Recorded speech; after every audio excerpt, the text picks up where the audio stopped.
Assalamualaikum, selamat pagi, salam sejahtera buat kita semuanya. Semoga hari ini dan seterusnya kita selalu diberikan kesehatan, keberkahan umur untuk bekal ibadah kita kepada Allah Subhanahu wa taala. Subrek guys, subrek. Boleh aja kelain di subrek guys. Ingat dan selalu ingat, jaga sholat, perbanyak sholawat, ngaji setiap hari walaupun cuma satu ayat, jangan ditinggalkan biar hidup dan usaha kita semakin berkah. Amin, amin.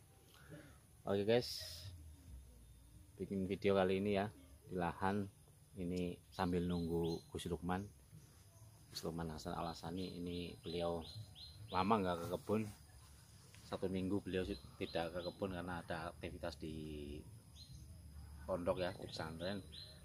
Jadi beliau nggak sempat ke kebun 1 minggu. Terus ini kami pagi ini akan melakukan kegiatan karena menindaklanjuti kemarin dari Pak Budi ya, Dinas Pertanian Kebumen, supaya biar tidak rawan menggenang, kita betulin ini jalan airnya atau menggunakan trik sapu gunung ya, biar tidak cepat rata tanahnya karena hujan ini setiap hari gede sekali, beras sekali, terus jalan airnya cepat sekali rapat ya. Makanya kita akan merubah nanti ini dibikin model sapu gunung. Ini setiap pagi saya mengutin katak yang sudah dorman. Nih. Tapi ini belum dorman guys, nah ini kena jamur ya, jamur pangkal batangnya ini alias jamur patogen. Terus oke guys, next video ya, kita sambil nunggu Gus Lukman. Mungkin sebentar lagi beliau akan kemari. Oke, next video.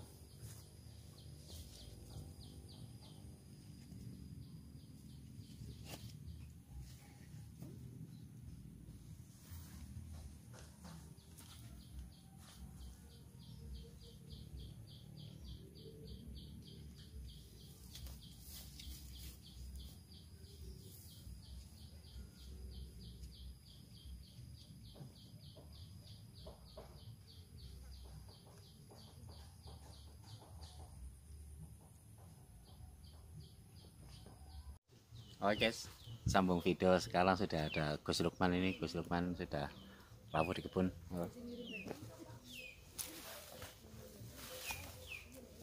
Assalamualaikum Gus. Ya. Ini lama tumben kagak kebun. Ini karena kemarin ada urusan ya, jadi kami nggak sempat ke kebun.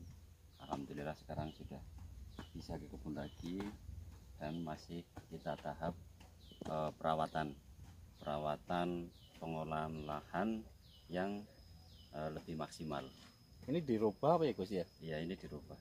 Jadi ini bahasanya kalau kemarin kita aruk lahannya nyamping ya, atau nyigar, tapi ini yang lebih maksimal ini begini. Kemarin kita ada kunjungan dari Dinas Pertanian di kebun kami menyarankan untuk pengolahan lahan agar memanjang metode sapu gunung ya. Ya, bahasa orang desanya sapu gunung. Ini bisa dilihat, alhamdulillah pertumbuhannya sangat bagus, Luar biasa sekali, ini pesat sekali pertumbuhan itu. ya.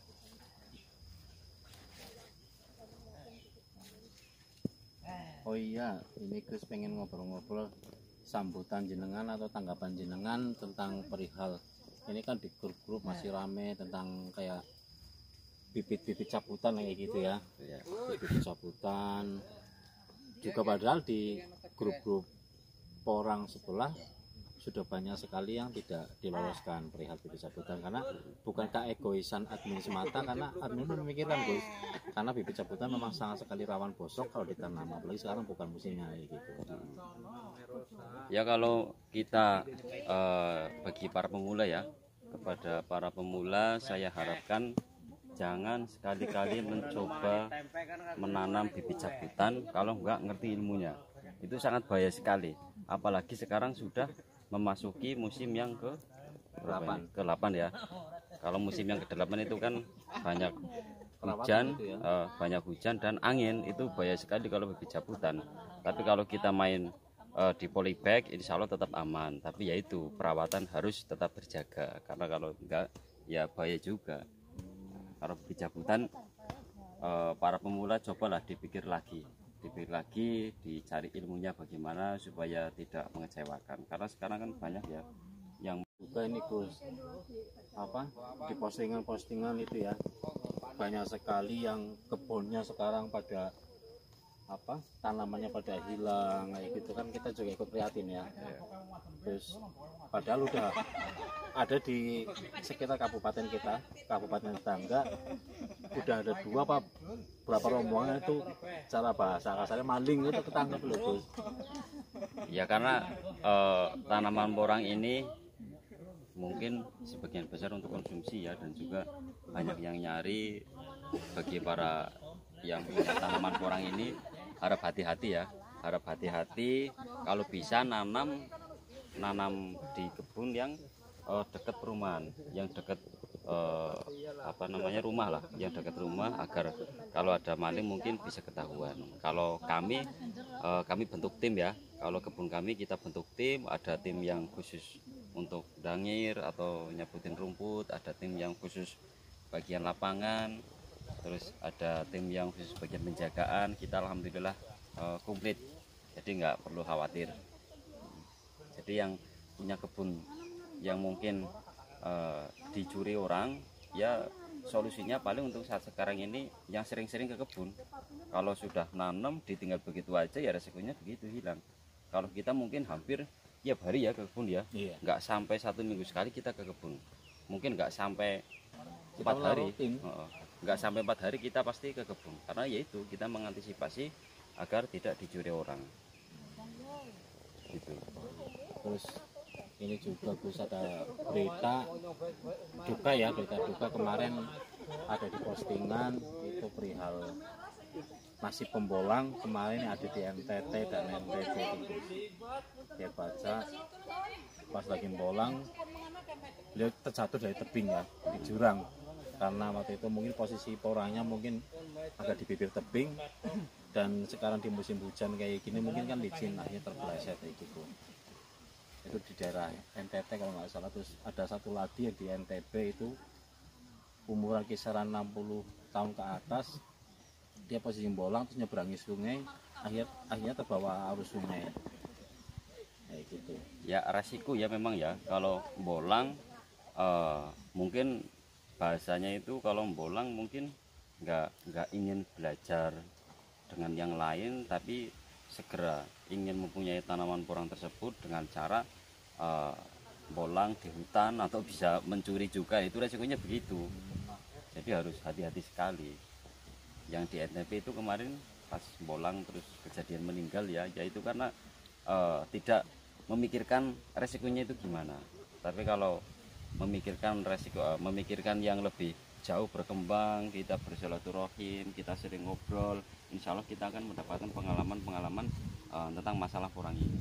Dan alhamdulillah kemarin kita sudah ada kunjungan ya dari dinas pertanian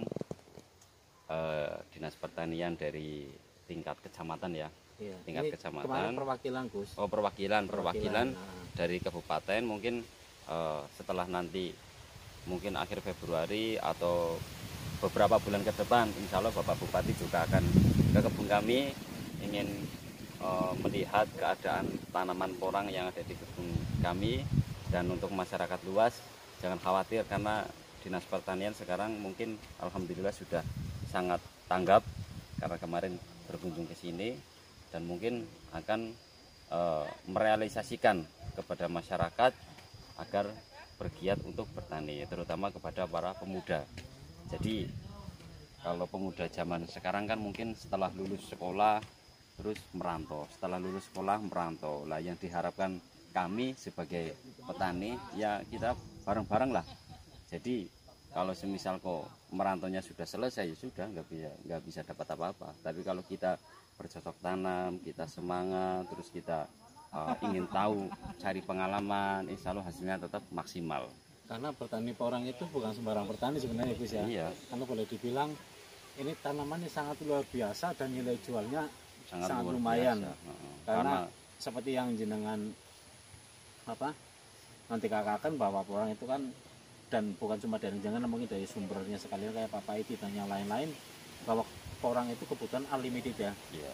Jadi kebutuhan terus menerus, sedangkan ekspor porang dari Indonesia sendiri sekarang baru mencapai 20%. 20%. Tahun 2020 kemarin ekspor porang baru sekitar 20%. Untuk mencapai 50% atau 60% mungkin masih membutuhkan waktu bertahun-tahun lagi. Jadi memang tanaman porang ini hasilnya itu nggak ada batasnya. Bahkan mungkin 20 tahun yang akan datang itu masih tetap laku, karena kebutuhan seumur hidup, kebutuhan terutama konsumsi yang ada di negara-negara sebelah, seperti mungkin Jepang, Cina, Korea, Vietnam ya, sekarang sudah merambah ke Eropa. Ini justru kesempatan yang sangat luar biasa untuk bertani porang. Dan satu lagi nih, kemarin juga dari perwakilan pihak pertanian kayak Pak Budi kemarin yang mewakili datang ke sini untuk mensurvei, beliau akan menagih janji Gus kepada kita bahwa kedepannya nanti sentral porang benar-benar ada di Alian gitu. Iya, karena kami melihat potensi wilayah Alian, terutama di desa Krakal ini, itu masih banyak lahan yang tidur Gus, lahan produktif yang masih tidur gitu. Ya alhamdulillah kemarin sudah ada dukungan dari Dinas Pertanian, karena di Alian ini banyak sekali lahan-lahan kosong, lahan-lahan apa? Tidur ya, lahan tidur. Nanti insya Allah akan kita maksimalkan. Mungkin 3 tahun 4 tahun yang akan datang, insya Allah kami siap. Bahasa kasarannya itu apa ya, membabi buta lah, membabi buta, buka lahan ya, agar tercipta sentral porang itu saya kejar ada di Kecamatan Alian, biar menjadi ikon Kebumen juga. Krakal kan sudah ada pemandian air hangat ya, kita tambahkan lagi porang, tanaman porang. Bisa menjadi tempat edukatif, edukasi ya Gus ya. Jadi besok kalau ingin menanam, belajar, atau ingin pengolahan lahan ya kami siap membantu insya Allah. Terus ini Gus, pesan-pesan buat warga Krakal, Alian, ini kan yang masih apa ya, shock ya, karena genetri sekarang di wilayah Kebumen yang biasanya rame sekali kedatangan buyer dari Cina, terus Nepal, India, sekarang kan genetri kan lagi drop Gus. Bisa dialihfungsikan sambil menunggu nanti normal kembali, penerbangan internasional bisa dibuka. Mungkin alternatif yang paling cepat adalah porang ya, karena mereka sudah lihai dalam pertanian di bidang-bidang ini, jadi tidak terlalu sulit lah untuk melakukan kedepannya nih gitu. Ya pesan untuk masyarakat, khususnya masyarakat Alian ya, masyarakat Alian dan Krakal atau sekitarnya, kalau ingin menanam porang jangan ragu, kami siap membantu dalam hal pengolahan lahan. Kami siap membimbing dalam hal siap mendampingi dalam hal pembibitan. Mungkin nanti bisa diobrolkan lagi ya, karena memang bibit porang sangat terbatas. Kalau enggak jeli kita milihnya, enggak jeli kita belinya, malah repot. Jadi jangan ragu. Masih marak sekali Gus penipuan online tentang masalah bibit. Itu masih banyak sekali postingan-postingan itu. Ya itu yang harus kita antisipasi. Kalau kita enggak berani ya, kalau kita beli online atau kita beli bibit yang di online, kita nggak berani, karena sangat bahaya. Banyak sekali penipuan-penipuan yang tidak bertanggung jawab. Berarti salah satu keuntungan kita silaturahim, terus sering musyawarah, jadi kan nambah ilmu, tambah misalkan kayak kedatangan tamu minta istilahnya apa, dikasih rekomendasi beli bibit ke sana, berarti mungkin bisa ditanggung jawab, bisa dipertanggungjawabkan ya gitu. Iya itu Gus, yang di Jawa Barat itu juga ada kemarin beli bibit, ternyata dicampur itu loh Gus, apa umbi uwi itu kan hampir sama bentuknya kayak katak. Iya itu resiko online ya. Kalau gitu kan online, kalau kita kan nggak berani kalau kita. Ya ini alhamdulillah tadi nggak sengaja ya, pas jalan-jalan di kebun lihat pohonnya roboh segini. Ini dulu dari katak yang biji kelereng ya, biji kelereng lebih kecil lagi. Ini baru berapa bulan, mungkin 4 bulan atau 3 bulan Ini alhamdulillah sudah sebesar bola pingpong lebih. Ya, ini mantap karena perawatannya cukup